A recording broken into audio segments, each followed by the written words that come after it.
अस्सलामु अलैकुम वरहमतुल्लाहि वबरकातुहू।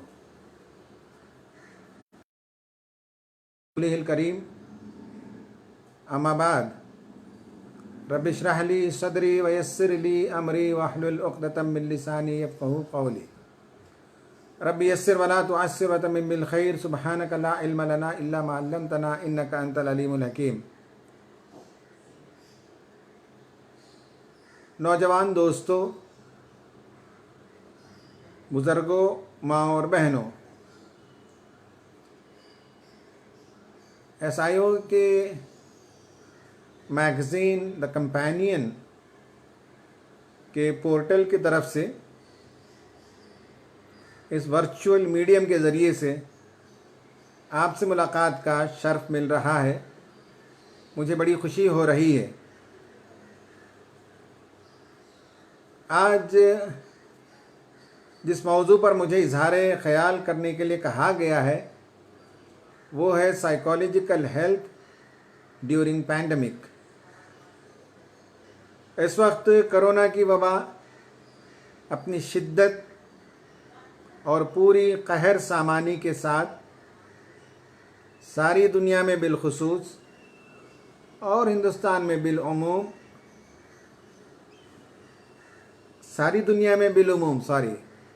और हिंदुस्तान में बिलखुसूस मुसल्लत है। इसके दो डिफरेंट एस्पेक्ट्स हैं, दो एक्सट्रीम्स हैं। उम्मत में से बाज़ लोग इस एक्सट्रीम पर हैं कि ये सारा कोरोना वायरस, ये पैंडमिक एक हवा समझते हैं, एक कुछ मख्फी हाथों की साजिश समझते हैं और ये समझते हैं कि ये सिर्फ डरावा और धमकावा है, इसकी कोई ज़्यादा हकीकत नहीं है। एक एक्सट्रीम लोगों में इस तरह के भी हैं। दूसरा एक्सट्रीम वो है खौफ की कैफियत, परेशानी की कैफियत, stress, mental disorders, emotional issues ये पैदा हो रहे हैं। कोविड की वजह से ये दोनों एक्सट्रीम गलत हैं। आज हम मिडिल पाथ पर बात करेंगे, यानी आप इसे हल्का भी नहीं समझ सकते, इसे हवा नहीं समझ सकते, इसे एक गैर हकीकी बात है जो मीडिया ने आम कर दी है, ये तसव्वुर नहीं कर सकते। जो साइंसी जहन रखते हैं हमारे दरमियान और आपके एसआईओ के प्रोडक्ट्स में से जो फाइनेस्ट माइंड्स रहे हैं, जो साइंटिस्ट रहे हैं, वो लोग ये बताते हैं कि ये फैक्ट है और ये लैब इंजीनियर्ड वायरस नहीं है, बल्कि ये बायोलॉजिकली ट्रांसमिटेड है एक स्पीशीज से दूसरे स्पीशी में, और इस पर हज़ारों पेपर्स आज से 10-15 साल पहले लिखे जा चुके हैं। तो इसलिए हम इसे एक ऐसे ही हवा समझें, ऐसे ही एक डरावा समझें, ये भी सही नहीं है। और दूसरी तरफ नफ्सियाती बीमारियों के अंदर लोग मुब्तला हो रहे हैं, बीमारी के लगने का डर है, मौत का डर है, गुर्बत का डर है, और पता नहीं क्या क्या इमोशनल इश्यूज़ हैं जो पैदा हो गए हैं। इन दोनों के बीच में हकीकत पसंदाना रवैया और मौक़िफ़ ये है कि ये पैंडमिक है, ये बीमारी है, और इस बीमारी के सिलसिले में वर्ल्ड हेल्थ ऑर्गेनाइजेशन ने जो गाइडलाइंस इश्यू किए हैं उसमें तो ये बताया गया है कि जिसे कोरोना होता है उनमें से 5 में से सिर्फ एक मरीज़ को उसके सिम्टम्स ज़ाहिर होते हैं। यानी इसका मतलब है कितने लोगों को वायरस आया और उनकी क़ुव्वत मुदाफ़ियत ने उनकी लाशें बिछा दी जिस्म के अंदर, वो ख़त्म हो गए, वो इंसान का नुकसान नहीं कर सके। इंसान की क़ुव्वत मुदाफ़ियत ने उन पर हमला आवर होकर उनको बर्बाद कर दिया। 5 में से सिर्फ एक है जिसे कोई सिम्टम्स ज़ाहिर होते हैं, फिर उनमें से भी 80% से ज़्यादा लोग रिकवर हो जाते हैं।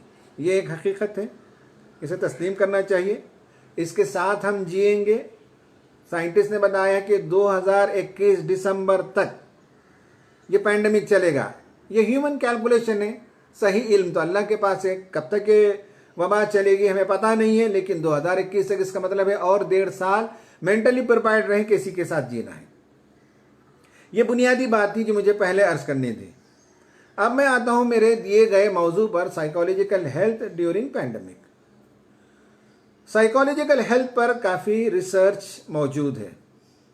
चाइना में 2014 में भी पैंडमिक आया था, इससे पहले एबोला और बहुत सी बीमारियां आईं, और उस ज़माने में, उन बीमारियों के ज़माने में होम क्वारंटाइन भी किया गया, कन्फाइनमेंट भी किया गया, मरीजों पर भी टेस्ट किया गया और अच्छा खासा डाटा मौजूद है कि उन लोगों को क्या होता है जो इस वबा से, कन्फाइनमेंट से, होम क्वारंटाइन से, हॉस्पिटल के वार्ड से गुजरते हैं। उन सबको क्या होता है, इस पर इंशाल्लाह हम बात करेंगे। पहली बात ये समझ लीजिए, बहुत से मसाइल हैं, लेकिन मैं आज 2-3 मसले ही पर बात करूंगा। साइकोलॉजिकल जो इश्यूज हैं उसमें 2-3 पर बात करते हैं। पहला इश्यू है कि इंसान जो है वो एक सोशल एनिमल है, जैसे कि कहा जाता है, एक सोशल बीइंग है, उसकी फितरत सोशल है और आप उसे उसकी फितरत से उसका वो डायमेंशन सोशल बीइंग का निकाल लेते हैं तो वो अपनी फितरत के खिलाफ लड़ाई शुरू कर देता है, अंदर से एक जंग शुरू हो जाती है। इसी का नाम है वो जो मेंटल इलनेस है, इसी का नाम है जो साइकोलॉजिकल इम्बैलेंस है, इसी का नाम है जो इमोशनल इश्यूज जिसे हम कहते हैं। इसलिए कि उसकी फितरत है बीइंग ए सोशल एनिमल, ये सोशल बीइंग वो सोसाइटी के साथ जुड़ा हुआ रहता है।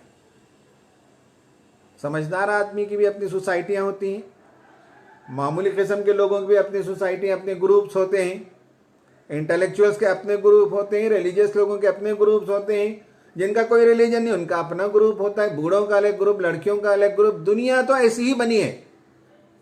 अब ये कोविड के नतीजे में गुज़िश्ता कम से कम 4 महीने से, मार्च के महीने से ये शुरू हुआ, मार्च, अप्रैल, मई, जून गुजर गए, अब जुलाई में हैं हम, तो तकरीबन 4 महीने, यानी मई 22, अगर हम मार्च 22 से पकड़ते हैं तो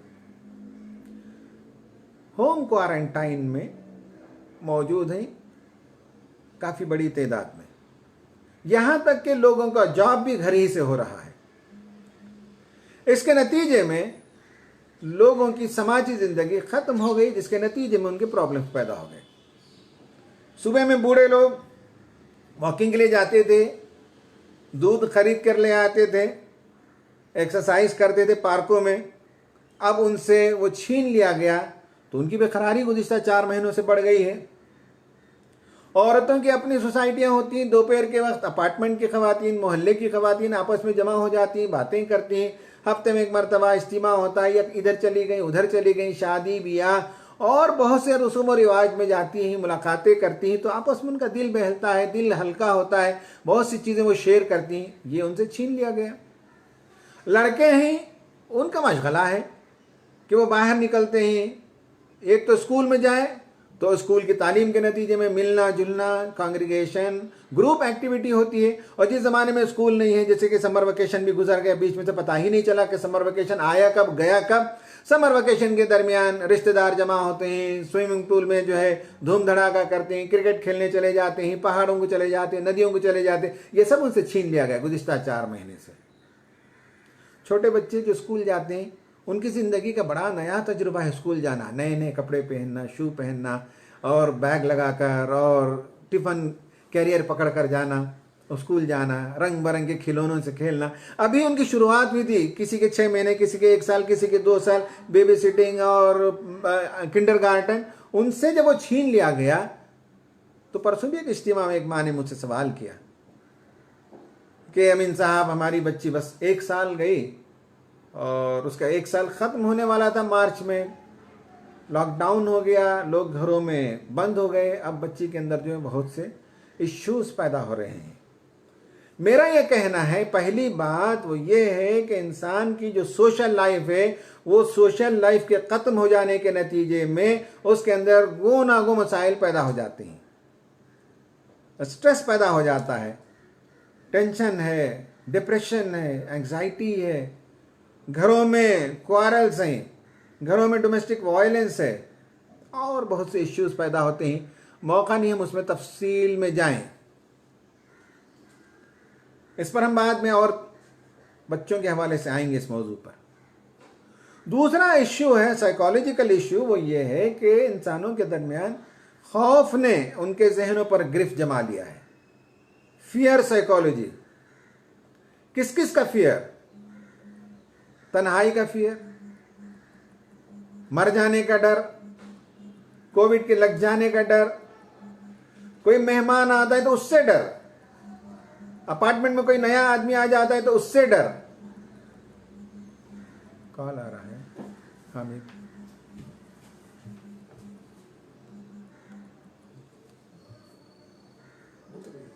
जी, उसके नतीजे में ट्रस्ट जो इंसानी ताल्लुकात का सबसे बड़ा सरमाया है, वो ट्रस्ट खत्म हो रहा है। पड़ोसी पर ट्रस्ट नहीं है, अपार्टमेंट में एक दूसरे पर ट्रस्ट नहीं है। कोई नया आदमी मेरे घर आ जाए तो सारे अपार्टमेंट के लोगों के कान खड़े हो जाते हैं, निगाहें मुर्तकिज हो जाती हैं, खुसफुस होना शुरू हो जाता है, नौकरानियों से पूछा जा रहा है कौन आए किधर आए। तो ट्रस्ट खत्म हो रहा है। इंसानी समाज में अगर ट्रस्ट खत्म हो जाए तो इंसान एक दूसरे से घबराने लगते हैं, एक दूसरे से भागने लगते हैं, एक दूसरे को शक की निगाह से देखने लगते हैं। और शक ऐसी बीमारी है जब दिल में घर कर जाए तो उसके बाद मुसीबतें ही मुसीबतें, और इंसान का चैन गारत होकर रह जाता है।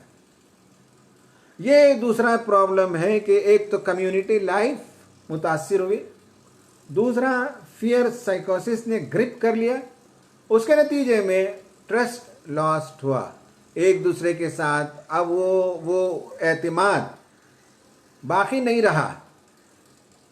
इसके नतीजे में आप देखेंगे कि कोविड के बाद हर चीज की डिजाइनिंग, सारी जिंदगी बदल जाएगी।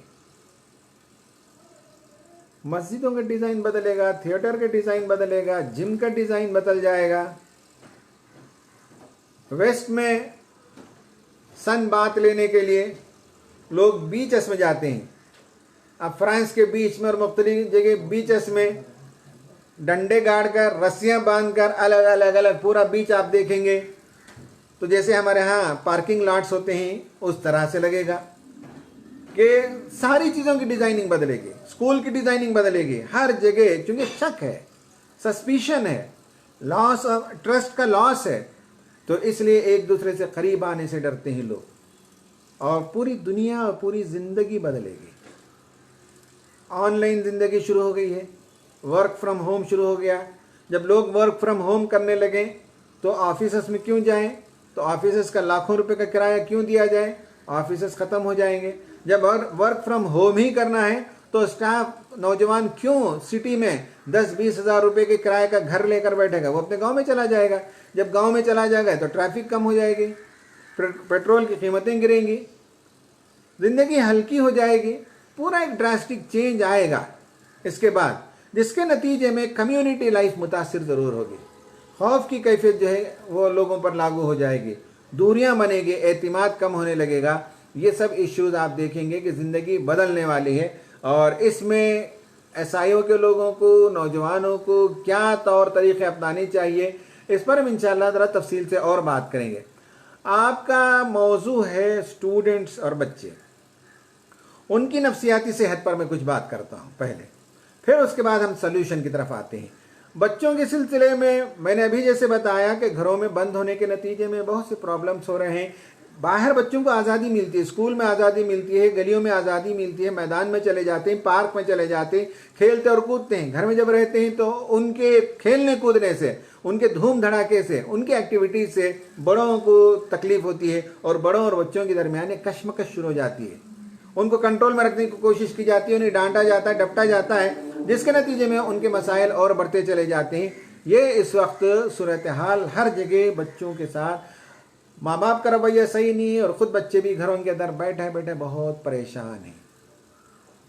चाइना का सर्वे बताता है कि 220 मिलियन बच्चे वो एडोलसेंस की उम्र को पहुँचे हुए हैं, और 180 मिलियन बच्चे प्राइमरी स्कूल में पढ़ते हैं, और 47 मिलियन बच्चे प्री प्राइमरी में पढ़ते हैं।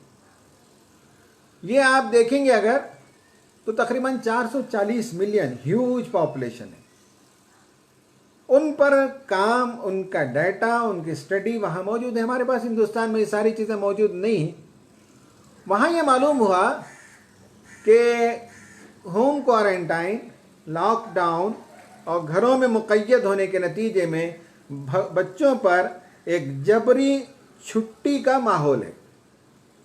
एक छुट्टी है, इम्तिहान लिखने के बाद 8 दिन 10 दिन की छुट्टी हो जाती है, लेकिन ये फुर्सत जबरी है, कोयर्स्ड है, इम्पोज्ड है उन पर।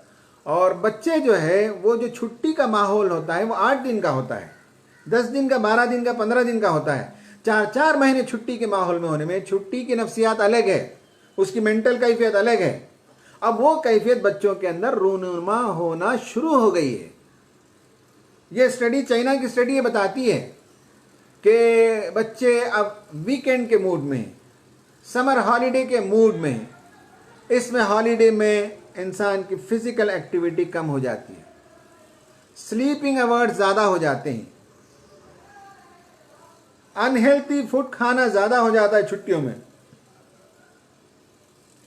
और इर्रेगुलर स्लीप पैटर्न, क्योंकि स्कूल नहीं कॉलेज नहीं, इर्रेगुलर स्लीप पैटर्न, जब मन में आया सो गए, जब मन में आ गया उठे, और सोने के औकात भी ज़्यादा हो गए।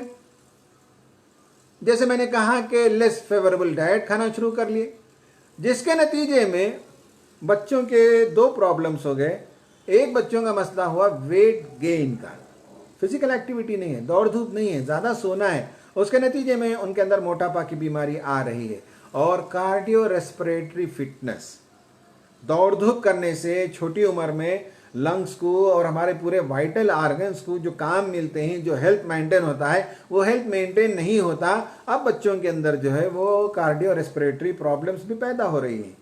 तो मालूम हुआ कि ये हॉलीडे मूड जो है ये एक साइकोलॉजिकल प्रॉब्लम है। हमेशा हॉलीडे मूड सही नहीं है। इंसान मेहनत करने के बाद 7 दिन 6 दिन मेहनत करने के बाद 1 दिन छुट्टी मिलती है तो उसे मज़ा आता है। 7वें दिन ज़िंदगी में छुट्टी हो तो अब उसके वो बेनिफिट ही नहीं रहा, वो साइकोलॉजिकल मूड ही नहीं है। 7 दिन की मेहनत के बाद 8वां दिन, 6 दिन की मेहनत के बाद जो वीकेंड आता है उसमें जो छुट्टी मिलती है संडे के दिन, वो छुट्टी का मज़ा आप नहीं, इसलिए कि पूरा हफ्ता जो है वो छुट्टी का हफ्ता माना जाता है। बच्चों के अंदर जो दूसरा प्रॉब्लम हुआ है वो है फियर ऑफ इन्फेक्शन। माँ और बाप हमेशा ताकीद करते रहते हैं, यहाँ ना जाएं, वहाँ ना जाएं, बाहर जाकर आएँ तो हाथ मुँह धोएं, फलां करें, और बच्चों को बताया जाता है और वीडियो में भी कि वायरस ऐसा और ऐसा होता है।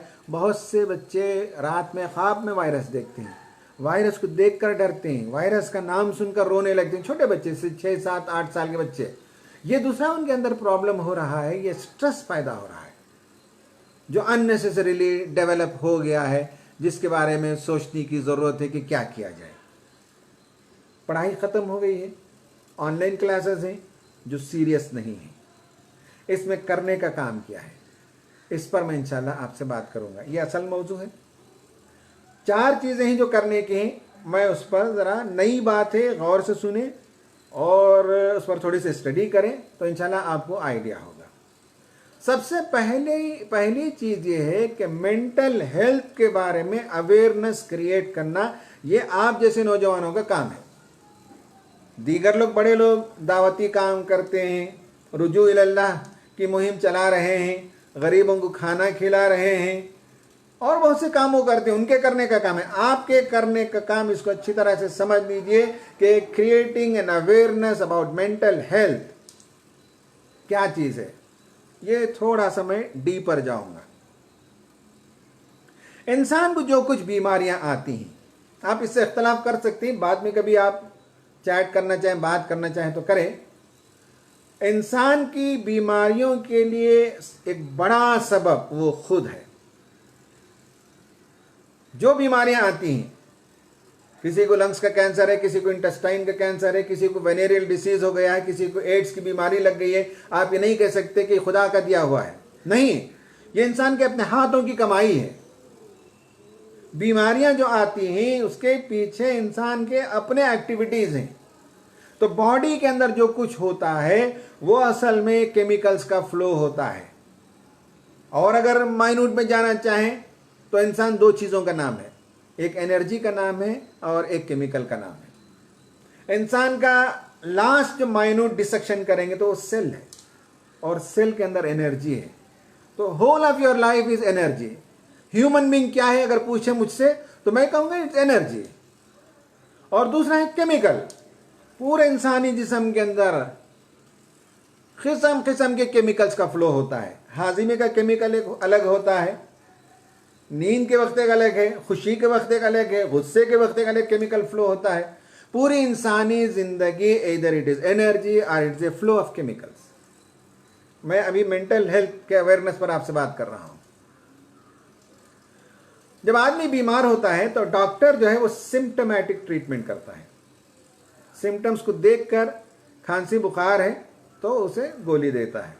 हालांकि वो बुखार आने के 100 रीजन हो सकते हैं, एक अंदाजा लगाता है, फ्लू का जमाना है तो उसके हिसाब से गोली दे देता है या किसी अंदाजे से देता है। ये एक लेवल ऑफ ट्रीटमेंट है। आपसे जो चाह रहा हूं मैं वो एकदम ऊपर के लेवल का है। उससे ऊपर का एक लेवल है, वो साइकियाट्रिस्ट के पास लोग जाते हैं। अभी ये पूरे जो साइकोलॉजिकल इलनेस आ रहे हैं, ये डिप्रेशन आ रहा है, ये इस वक्त फियर की कैफियत है, ये एंजाइटी है, ये स्ट्रेस है, ये ट्रॉमा है, PSTD है और इस तरह के बहुत से जो इश्यूज हैं, प्रॉब्लम्स हैं। तो इसके लिए साइकियाट्रिस्ट करता यह है कि बेसिकली डिप्रेसेंट केमिकल्स का फ्लो जब बॉडी में होता है तो एंटी डिप्रेसेंट्स देकर उसके मूड को बूस्टअप कर दिया जाता है। डिप्रेशन में आदमी डाउन हो रहा है क्योंकि वो केमिकल फ्लो हो रहे हैं, कॉर्टिजॉल आ रहा है बॉडी के अंदर। और कॉर्टिजॉल का प्रॉब्लम यह है कि इंसान के डिफेंस सिस्टम को मार देता है, बीमार कर देता है। तो कॉर्टिजॉल के एंटी कॉर्टिजॉल जो केमिकल्स होते हैं वो एंटी डिप्रेशन देकर जरा ठीक ठाक करा देता है। ये साइकियाट्रिस्ट करता है। आपको क्या करना है? साइकियाट्रिस्ट ये करता है कि ये जो केमिकल फ्लो हो रहा है बॉडी में सैडनेस की वजह से, उसको काउंटर करता है। उससे ऊपर का काम यह है कि ये केमिकल फ्लो क्यों हुआ,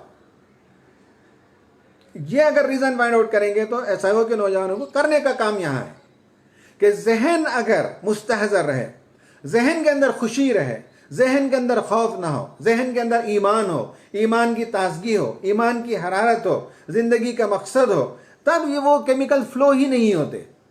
जिनका जहन खाली होता है वो खौफ की कैफियत में मुब्तला होकर खामखा से अपने बॉडी के अंदर केमिकल्स को ऊज करने लगते हैं, फ्लूइड फ्लो होने लगता है, जिसके नतीजे में वो बीमार होते हैं। तो आइडियाज चेंज करने से, थॉट्स चेंज करने से, सोचने का अंदाज चेंज करने से वो केमिकल का फ्लो ही अरेस्ट हो जाता है। एंटी डिप्रेशन देने की जरूरत नहीं है। ये जो मेंटल हेल्थ जिसे कहती है वो सोच से, फिक्र से, नजरिए से, गुफ्तगू से, बातों से और जिंदगी का एक आला ऊंचा नज़्ब-उल-ऐन रखने के नतीजे में ये चेंज होता है। डैनियल एमन एक साइकियाट्रिस्ट है। उसके साथ उसकी खूबी यह है कि वो छोटी उम्र से स्कैन और एक्सरे का भी एक्सपर्ट है। उसने 83,000 ब्रेन्स के स्कैन किए, एक्सरे किए, उस पर उसकी स्टडी है। अगर आप देखेंगे तो हैरत ज़दा रह जाएंगे। ब्रेन का ऊपर का जो हिस्सा है, ऊपर से देखेंगे तो वो अखरोट की तरह है। एक नॉर्मल ब्रेन, हेल्थी ब्रेन आप ऊपर से देखें तो अखरोट की तरह है। एक खौफ का मारा जो ब्रेन है वो देखेंगे तो जगह जगह से वो डैमेज हो गया है। एकदम आप स्कैन लेकर देख सकते हैं, it has been damaged. Depression वाला का सामने के हिस्से जैसे कि किसी ने उंगलियों से पकड़कर खींच दिया हो तो जैसे उसके अंदर निशान बैठ जाएंगे, उस तरह से ब्रेन का सामने का हिस्सा डैमेज हो गया है। किसी के ब्रेन के अंदर होल्स पड़ गए हैं, किसी के ब्रेन के अंदर जैसे कीड़े लग जाते हैं, दांतों में हम देखते हैं कीड़े लगने के नतीजे में वो पैचेस पैदा हो जाते हैं, वैसे पैचेस हैं। मेंटल हेल्थ नहीं होने के नतीजे में ब्रेन के स्कैनिंग और एक्सरे करने के साथ मालूम होता है कि ब्रेन फिजिकली डैमेज होता है। अमेजिंग चीज यह है कि जो डॉक्टर जिस चीज का इलाज करता है उसे देखता है और साइकियाट्रिस्ट जिस चीज का इलाज करता है उसे देखे बगैर करता है। ये एक अमेजिंग चीज है। हार्ट का डॉक्टर हार्ट को देखता है, इलाज करता है। किडनी का डॉक्टर किडनी का स्कैन लाता है, फलां करता है, सब कुछ देख कर इलाज करता है। लेकिन एक साइकियाट्रिस्ट को पता नहीं कि जिस पेशेंट पर वो काम कर रहा है उसके ब्रेन की कैफियत क्या है। न्यूरोलॉजिस्ट जो है, जो ब्रेन सर्जरी करता है, वो अलग से है, लेकिन साइकियाट्रिस्ट जो थॉट प्रोसेस के नतीजे में, केमिकल्स के फ्लो के नतीजे में ब्रेन जो डैमेज हुआ है उसका आइडिया ही नहीं है। साइकियाट्रिस्ट ब्रेन का कोई नक्शा ही नहीं निकालता, वैसे ही इलाज करता है अंदाजे से। तो मालूम हुआ कि ये जो डैमेज्ड ब्रेन है इसे फिर वापस जो है हेल्थी ब्रेन में कन्वर्ट किया जा सकता है। कैसे किया जाता है एक लंबी गुफ्तगू है, लेकिन नजरियात से, खौफ को निकालने से, मोहब्बत पैदा करने से, इंसानियत पैदा करने से, खुदा पर ईमान ले आने से, बहुत सी चीज़ों से फिर वो डैमेज ब्रेन को आप वापस लाते सकते हैं। और एक इंसान को अगर हमने उसके ब्रेन को ठीक कर दिया, उसे डिप्रेशन से निकाल दिया, उसे एंजाइटी से निकाल दिया, तो एक इंसान को हमने जिंदगी दी। वमन अहया फकअन्नमा अहया अन्नास जमीआ, जिसने एक इंसान को जिंदगी दी उसने सारे इंसानों की जिंदगी दे दी। एक आदमी को सुसाइडल टेंडेंसी, सुसाइड से आपने बचा लिया, फिर उसका खानदान आपको दुआ देगा, उसके बच्चे, उसके पोते, उसके पड़पोते। आप एक आदमी के जहन को, मेंटल हेल्थ को मेंटेन करेंगे तो नस्लन बाद नस्लिन उसका इंपैक्ट पड़ेगा। ये बहुत बड़ा काम है। आप क्या माशाल्लाह पढ़े लिखे लोग आए, तो इस पर गौर करें, इसको चेंज करें, इस पर काम करें। दूसरी बात है वो है पर्पस ऑफ लाइफ। साइकोलॉजिकल जो प्रॉब्लम है उससे निकलने के लिए जो सलूशन है उसमें पर्पस ऑफ लाइफ। मैंने लगभग 1 साल पहले मरकज में एक जुमे के खुतबे में बताया था मेंटल वेल बीइंग पर, साइकोलॉजिकल वेल बीइंग पर मेरी तकरीर हुई थी, जुमे का खुतबा हुआ था। उसमें मैंने विक्टर फ्रैंकल, एक साइकोलॉजिस्ट है, उसके हवाले से मैंने गुफ्तगू की थी। अब मौका नहीं तफसील में जाने का, और 5-10 मिनट में मुझे वाइंड अप करना है अपनी गुफ्तगू को। तो विक्टर फ्रैंकल एक psychologist, man's search for meaning, उसकी किताब है, आप तलब आई फौरन, मैं जैसे बोल रहा हूं आप निकाल चुके होंगे पीडीएफ उसकी। ये कंसंट्रेशन कैंप में रहा, सुबह शाम उसकी निगाहों के सामने लाशें गिरती थीं, लोगों को हैंग किया जाता था, लोग हड्डी चमड़ी हो चुके थे। अगर आप पुरानी तस्वीरें उठाकर देख लें, साइकोलॉजी की किताब में, एबनॉर्मल साइकोलॉजी एक किताब है, उस किताब में मैंने पहली मर्तबा देखा। अब तो इंटरनेट आ गया, अब तो गूगल में आप देख लेते हैं, लेकिन मैं उस जमाने की बात करता हूं। देखेंगे तो आप देख नहीं सकते। अभी परसों मुझे उत्तर प्रदेश की किसी एक जगह का किसी ने वीडियो भेजा था, उसमें गाय बैल मरे पड़े हैं, ढांचे हैं, हड्डियों का पंजर हैं, गोश्त ही नहीं है उनके जिस्म में, लाशें ही लाशें ताहद नजर। गाय बैल की बात कर रहा हूं मैं। यही गाय बैल की सूरत थी वहां इंसानों की, जर्मनी में कंसंट्रेशन कैंप में। और सुबह शाम अपनी निगाहों से देखता था, एकदम हड्डी चमड़ी के अलावा कुछ नहीं। मर रहे हैं लोग, फांसी पे लटकाए जा रहे हैं। विक्टर फ्रैंकल, और वो डॉक्टर था, साइकियाट्रिस्ट था, उसकी बीवी और वो दोनों भी यहूदी भी थे, तो यहूदी नहीं था, और बहुत से लोगों को अंदर डाल दिया गया था। उसने देखा कि बहुत से लोग जो मर रहे हैं वो खौफ के मारे मर रहे हैं, ना उम्मीदी की वजह से मर रहे हैं। उसने देखा कि एक आदमी ने आकर उससे कहा, सर मैंने ख्वाब देखा। क्या ख्वाब देखा? कहा कि ख्वाब में मुझे एक आवाज आई कि तुम मुझसे जो पूछना चाहे पूछो, आज मैं तुमको ग्रांट करूंगा। तो इसने कहा कि मुझे रिहाई हो जाए। तो आवाज आई कि इस महीने के इख्तिताम तक तुम्हारी रिहाई हो जाएगी। वो मार्च का महीना था। अब रोज आना वो मार्च के कैलेंडर को सामने देखते रहता था, सोचता था आज होगी, कल हो जाएगी मेरी रिहाई। जब मार्च 31 गुजरा तो अप्रैल 1 तारीख को मर गया। उसने लिखा है ना उम्मीदें के नतीजे में, वो उम्मीद थी पेपर आएगा, कोई आएगा, रिहाई का सामान होगा। 31 मार्च तक जब रिहाई का कोई सामान नहीं हुआ था, 1 अप्रैल को मर गया। उसने लिखा कि मैंने बहुत से लोगों को क्रिसमस और 1 जनवरी के बीच में मरते देखा, इससे कि लोगों को उम्मीद थी कि किसी तरह जो इस क्रिसमस में हमको जो है माफ करके रिहा कर दिया जाएगा। और जब रिहाई नहीं होती तो नाउम्मीदी से लोग मरते थे, उसकी निगाहों के सामने लोग मरते थे। उसने बताया कि सबसे बड़ा प्रॉब्लम जो अब अभी आपको जो करने का काम है वो मैं बता रहा हूँ, पर्पस ऑफ लाइफ देना है। एक मेंटल हेल्थ पर काम करना है, दूसरा पर्पस ऑफ लाइफ देना, जो अल्हम्दुलिल्लाह आपके पास है, माशाल्लाह तंजीम के लोग हैं और आप एक बड़े मकसद के लिए जिंदगी गुजार रहे हैं। तो उसने बताया कि होपलेसनेस ये इंसान को मार देता है। दूसरी बात उसने बताई कि जिसके पास होप है वो जिएगा। दूसरा है कि बिग ड्रीम्स जिसके पास है, जिंदगी का कोई मकसद है, वो लोग दुनिया में सरवाइव कर जाते हैं। वो कैसे जिया विक्टर फ्रैंकल? वो यही कि साहब मुझसे सब कुछ किया जा सकता है, लेकिन मुझे जीने का जो अज़्म है वो मुझसे नहीं छीना जा सकता। जिंदगी में कोई बड़ा काम करना है, उसने बहुत से काम किए, बहुत सी किताबें लिखी। वो किताबें लिखने के लिए गौर व फिक्र करता था, मवाद जमा किया। जिसके पास कोई ड्रीम हो, कोई पर्पस हो, कोई बड़ा मकसद हो, कोई हदफ हो, कोई गोल हो जिंदगी में, उससे कोई आदमी, दुनिया की कोई ताकत उससे वो गोल छीन नहीं सकती, वो कमिटमेंट छीन नहीं सकती। मौत भी आ जाए तो वो अधूरा छोड़कर चला जाएगा, लेकिन उसके मकसद में वो कामयाब हो गया। तीसरी बात उसने लिखी कि एडवर्सिटीज को क्या नाम दिया जाता है, उससे हमारा जहन बनता है। उसने मिसाल दी है कि आप जा रहे थे, गाड़ी आपकी पंक्चर हो गई। एक माना यह हो सकता है क्या मुसीबत हो गई, बच्चे से मैंने कहा कि जरा हवा भर दो, उसने नहीं किया, इस पर नाराज उस पर नाराज। एक माना यह है कि पंक्चर हो गया तो शायद कोई वजह है कि मैं जहाँ जा रहा हूँ वो मेरे लिए ज़्यादा मुनासिब नहीं है, आप सफ़र आज नहीं कर पा रहे हैं, कल करेंगे, तो आप उसे पॉजिटिव मीनिंग देते हैं। ऐसे ज़िंदगी में हमारे सामने खुद कैसे वाक़यात हैं कि बस मिस कर दिया गया और उसके बाद 1 घंटे के बाद दूसरी बस आती है, उसमें मुसाफिर गया तो मालूम हुआ कि 1 घंटे पहले जो बस उसने मिस कर दी वो बस जाकर एक दरख्त से टकरा कर जो हादसा हो गया। तो क्या मीनिंग देती हैं आप ज़िंदगी के वाक़यात को? मायूसी की बातें करते हैं, मायूसी फैलाते हैं, ग़ीबत करते हैं, नेगेटिव चीज़ें आप जहन में लाते हैं तो इंसान डाउन होना शुरू होता है। पॉजिटिव बातें करते हैं, होप की बातें करते हैं, कंस्ट्रक्शन की बातें करते हैं, ज़िंदगी की तामीर नौ की बातें करते हैं तो इंसान बुलंदी की तरफ जाता है। तो पर्पज़ ऑफ लाइफ दूसरा काम है मेंटल इलनेस से, साइकोलॉजिकल प्रॉब्लम से लोगों को निकालने के लिए आपको इस पर तवज्जो देने की ज़रूरत है। तीसरी बात है वो है हमारा जिस्म। मैंने कहा कि अल्टीमेटली आप उसे फाइनल पार्टिकल की तरफ जाएंगे तो इट्स ए सेल। एक जापानी साइंटिस्ट है, उसका नाम है इमोटो।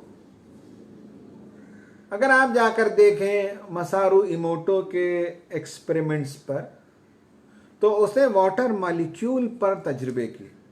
यह और बात है कि इस स्टडी के बारे में कुछ क्वेश्चंस हैं साइंटिफिक कम्युनिटी के पास और मजीद काम करने की ज़रूरत है, लेकिन उसने ये बताया कि वाटर पार्टिकल को, वाटर मॉलिक्यूल पर आप कोई बात बोलें और फिर जो है वो अपना शेप बदलता है और माइक्रोस्कोप से देखेंगे तो उसके शेप अलग अलग बनने लगते हैं।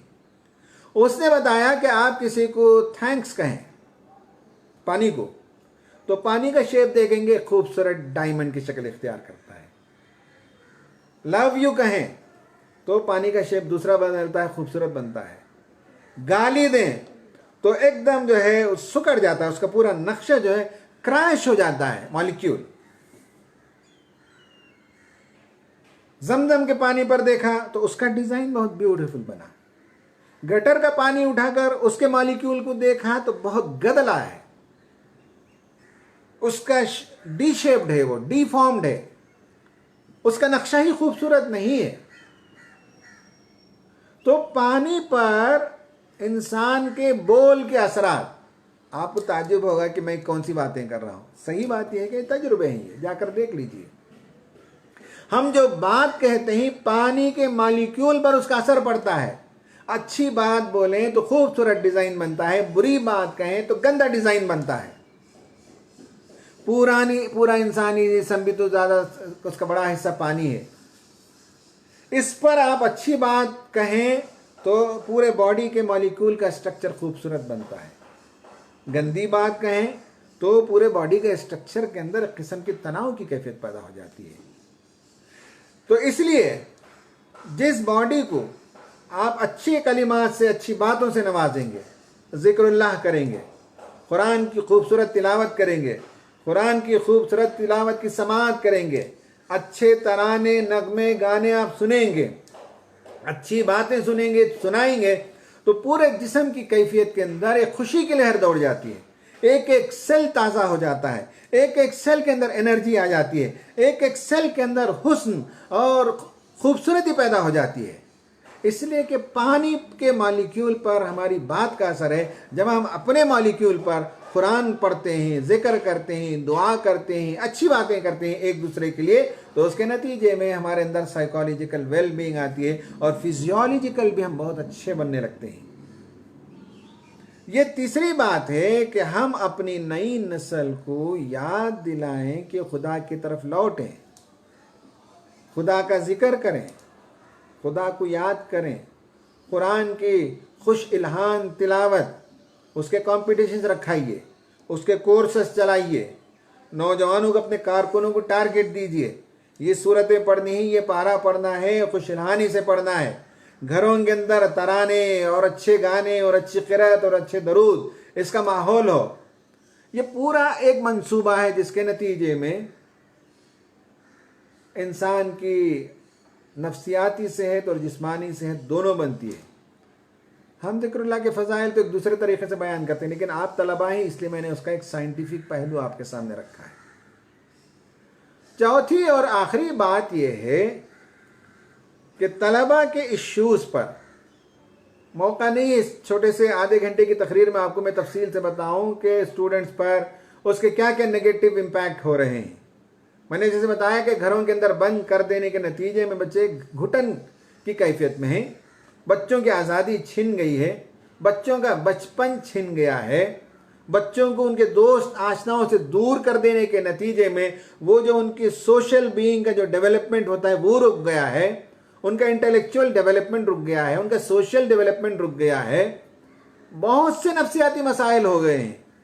चौथी और आखिरी बात ये मैं अर्ज करना चाह रहा हूं कि बच्चों के लिए मुनासिब scientific beautiful attractive videos create करना यह आप जैसे नौजवानों का काम है।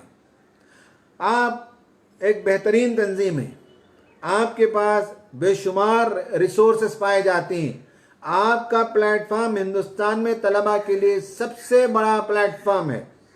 तलबा के लिए आप तालीमी तौर पर बेशुमार काम करते हैं। जिस ज़माने में मैं एसआईओ में था उस ज़माने से कि कैरियर काउंसलिंग करते हैं, कैरियर गाइडेंस सेल चलाते हैं, आप ट्यूशन सेंटर चलाते हैं, बहुत से काम आप तालीम के मैदान में अल्हम्दुलिल्लाह कर रहे हैं। लेकिन एक इनोवेटिव काम जो करने की ज़रूरत है, जिसमें लर्निंग भी हो, जिसमें खूबसूरत टेक्नोलॉजी का भी इस्तेमाल हो, बच्चों को आप मोटिवेट भी कर सकें, वो है हेल्थी लाइफ स्टाइल पर आपको 50 जो है वीडियोस तैयार करने की ज़रूरत है। सोने जागने की प्रॉब्लम है नौजवानों के अंदर, पढ़ने की कोई दिलचस्पी नहीं है, स्क्रीन टाइम बहुत ज़्यादा हो रहा है, जिसके नतीजे में गर्दन अकड़ रही है, सर दर्द हो रहा है, आंखें दर्द हो रही हैं, खाना सही तरीके से नहीं खा रहे हैं, माँ बाप के साथ चिड़चिड़ाहट हो रही, घर में दोनों तरफ से चिड़चिड़ाहट है, दोनों तरफ से गर्मी लगी हुई है, तन्हाई है, लोनलीनेस है, बोरियत है। अक्सर घर में एक बच्चा एक बच्ची, एक बच्चा तन्हा क्या करेगा, सुबह से शाम तक दरो दीवार को देखते और ताकते रहता है।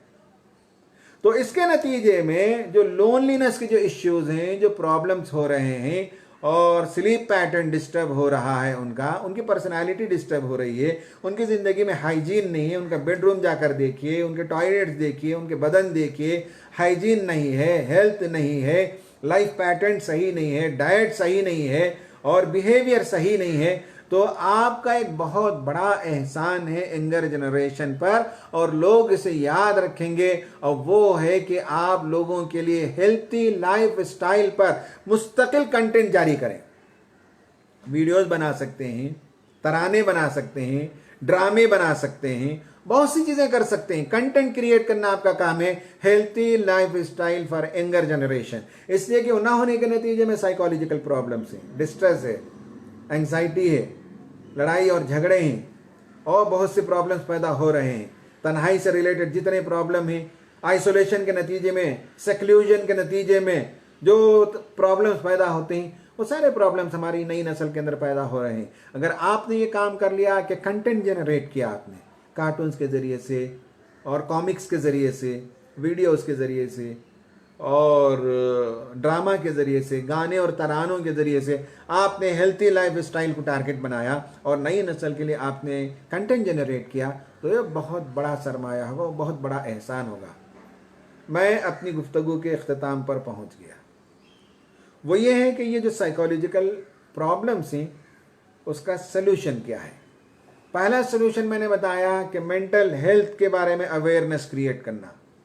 उसके लिए आपको खुद ब्रेन की स्टडी करनी पड़ेगी, ब्रेन कैसे डैमेज होता है वो बताना पड़ेगा लोगों को, ब्रेन को कैसे ठीक किया जाता है वो बताना पड़ेगा उसको, उसकी मिसालें दुनिया के अंदर मौजूद हैं। एक ड्रग एडिक्ट का ब्रेन कैसे होता है, एक एक्सीडेंट शुदा आदमी का ब्रेन कैसे होता है, एक खौफ का मारा आदमी उसका ब्रेन कैसे होता है, एक आदमी जो शिकस्त खा गया उसका ब्रेन कैसे होता है, एक सेहतमंद आदमी का ब्रेन कैसे होता है, एक खुश इंसान का जो बहुत ही खुशबाश हो उसका जहन कैसे होता है, एक मोमिन का माइंड कैसे होता है। अगर आप ये सब चीज़ों को रख कर कंपेयर करके बताएं तो ये बता सकते हैं कि इंसानी ज़िंदगी का सबसे बड़ा सरमाया उसका ब्रेन है, और वो अगर डैमेज हो जाए तो पूरी ज़िंदगी डैमेज हो जाती है, और अगर उसे ठीक कर दिया जाता है तो पूरी ज़िंदगी ठीक होती है, नस्लें ठीक हो जाती हैं। तो आप उस पर काम करें, उस पर तवज्जो दें और ये मालूम करें कि कैसे इसको रेस्टोर किया जाता है। दूसरी बात मैंने बताई वो है विक्टर फ्रैंकल के हवाले से। मैंने 3 साइंटिस्ट का नाम लिया, एक डैनियल एमिन का नाम लिया, दूसरा है विक्टर फ्रैंकल जिसने पर्पस ऑफ लाइफ पर काम किया और बताया कि पर्पस है तो जिंदगी है, पर्पस नहीं है मौत। एक दिन में मौत हो गई। 31 मार्च का इंतजार था, 31 मार्च खत्म हुआ, 1 अप्रैल को आदमी मर गया, 1 अप्रैल को। होपलेसनेस, पर्पस ही नहीं है जिंदगी में। तो पर्पस पैदा करेंगे, दूसरा काम है। तीसरा काम है वो ये है कि रूहानियत पैदा कराना, स्पिरिचुअलिटी पैदा कराना, खुदा से करीब करना। ये एक बड़ा मौजू है। बहुत से लोगों ने काम किया है कोविड लॉकडाउन इन स्पिरिचुअलिटी के मौजू पर, कि इसके नतीजे में, कोविड लॉकडाउन के नतीजे में लोगों को अपने एसेंस को पाने का, अपने एक्सिस पे जाने का, अपने एक्सेल पर, सेंटर पर जाने का मौका मिला। अपनी रूह को, अपनी स्पिरिचुअलिटी को लोगों ने इन्वेंट किया है, री इन्वेंट किया है, रिकग्नाइज किया है, उस पर काम करना शुरू कर रहे हैं। तो तीसरा काम है वो कैसे आप स्पिरिचुअलिटी को प्रमोट करेंगे। और चौथी और आखिरी बात यह है कि बच्चों के अंदर एक हेल्थी लाइफ, एक हैप्पी लाइफ, एक पर्पसफुल लाइफ, एक अच्छा लाइफ पैटर्न पैदा करने के लिए कंटेंट कैसे जनरेट करेंगे, ये आपका काम है। इस पर गौर कीजिए। अल्लाह ताला से दुआ है कि ये जो वबा आई है, ये जो मुसीबतें आई हैं, उन मुसीबतों से अल्लाह ताला आपको भी, मुझे भी, हमारे बच्चों को भी, सारी उम्मत और सारी इंसानियत को अल्लाह ताला महफूज रखे और उसकी बहाली में हमें एक मुस्बत किरदार अदा करने की तौफीक अता फरमाए। आमीन व आखिर दावाना अनिल हम्दुलिल्लाहि रब्बिल आलमीन।